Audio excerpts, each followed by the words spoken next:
ఈ 55వ కీర్తనలో నా అనుభవంతో ఒక 3 విషయాలు చెప్పాలనుకున్నాను.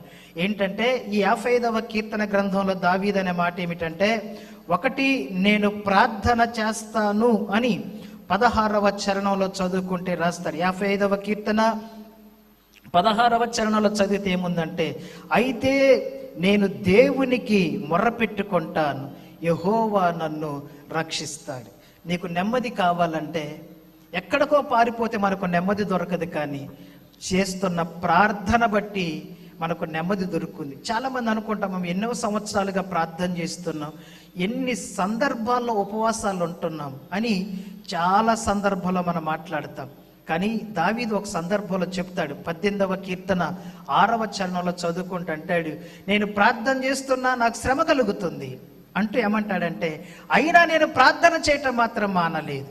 ఈ రోజున మీరు ప్రార్థన చేస్తా ఉన్నా మీకు శ్రమలు కలుగుతున్నా, దయచేసి ప్రార్థించటం మాత్రం మానొద్దు. మన ప్రార్థన ఒకరోజు దేవుడు జవాబు ఇవ్వక తప్పదు.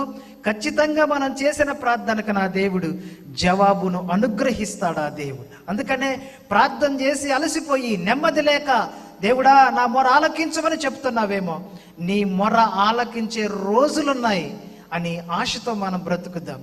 రెండవ సందర్భం చెప్తూ దావీదు అంటాడు, ఈ 55వ కీర్తన 22వ చరణంలో చదువుకుంటే, నీ భారము యెహోవా మీద మోపుము అనే మాట ఉంది. నీ భారం దేవుని మీద మోపండి అని. దేవుడి మీద మోపితే చాలా మంది అంటారు మా భారం అంతా దేవుని మీద వేసామంటారు. కానీ బైబిల్లో 22వ కీర్తనలో దావీదు అంటాడు, మన భారాన్నంట దేవుని మీద మోపితే మన దేవుడు ముఖం దాచుకునే దేవుడు కాదు.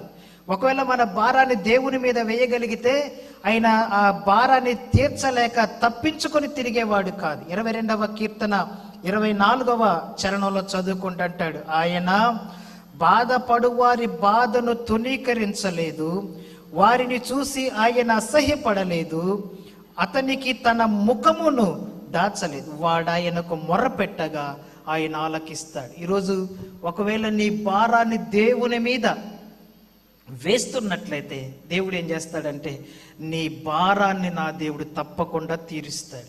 అంటే చివరిలో దావీదు గురించి చెబుతూ మీకు ఆ విషయాన్ని జ్ఞాపకం చేస్తాను. ఇక 3వ విషయం ఏమిటంటే, 1వది నా దేవునికి ప్రార్థన చేస్తాను, ప్రార్థన చేస్తేనే నాకు నెమ్మది దొరుకుతుంది.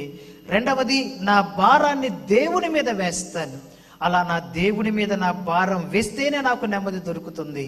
3వది అంటాడు 55వ కీర్తన చివరి మాటలో ఉంటుంది, నేను ఆయన నమ్ముకుంటాను అనే మాట.